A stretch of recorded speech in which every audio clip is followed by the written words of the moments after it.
அனைவருக்கும் வணக்கம். நான் உங்கள் திண்டுக்கல் முருகேசன்.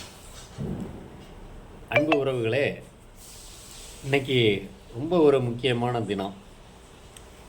என்ன தினம்னு தெரியுமா? ஜான்வரி 23.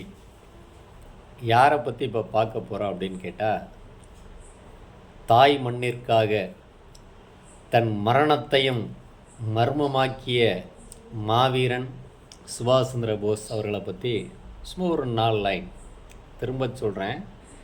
தாய் மண்ணிற்காக தன் மரணத்தை மர்மமாக்கிய மாவீரன் சுபாஷ் சந்திர போஸ் அவர்களை பற்றி ஒரு சின்னது. சுபாஷ் சந்திர போஸ் அவர்கள் பார்த்திங்கன்னா ஒரு இந்திய தேசிய இராணுவத்தை சொந்தமாக உருவாக்கி ஆங்கிலேயருக்கு எதிராக போராடிய ஒரு சுதந்திர போராட்ட வீரர் தான் யார்? நேதாஜி சுபாஷ் சந்திர போஸ். அந்த நாளை மத்திய அரசு பராக்கிராம தினம் அப்படின்னு சொல்லி கடைபிடிச்சிட்டு வராங்க.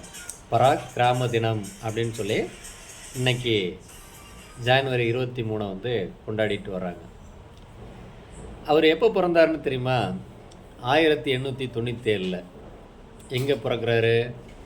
ஒடிசாவில், ஒடிசா மாநிலத்தில் கட்டாக்ங்கிற இடத்துல பிறக்கிறார். அவர் பெரிய உயரிய பதவியில் இருந்தார்.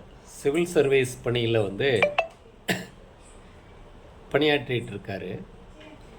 அவர் அந்த பணியை ஓராண்டுலேயே என்ன பண்ணிடுறாரு? ராஜினாமா செய்து ஆங்கிலேயரை எதிர்த்து போரிட வேண்டும், நாட்டை காப்பாற்ற வேண்டும் என ஒற்றை குறிக்கோளை கொண்டு மிகப்பெரிய இராணுவத்தை உருவாக்கி போரிட்டு வந்தார். கிட்டத்தட்ட அவர் கொஞ்சம் நெஞ்சம் இல்லை, 11 முறை நமது நாட்டிற்காக, நம் தேச மக்களுக்காக 11 முறை சிறை சென்றவர். தன்னோட வாழ்நாளில் 20 ஆண்டு காலம் எங்கேயே கழிக்கிறாரு அப்படின்னு கேட்டால் சிறையில் தான் கழிக்கிறார். அப்படிப்பட்ட மாவீரனுக்கு நீங்கள் ஒரு நிமிடம் ஒரு சல்யூட் செய்வோம். நன்றி.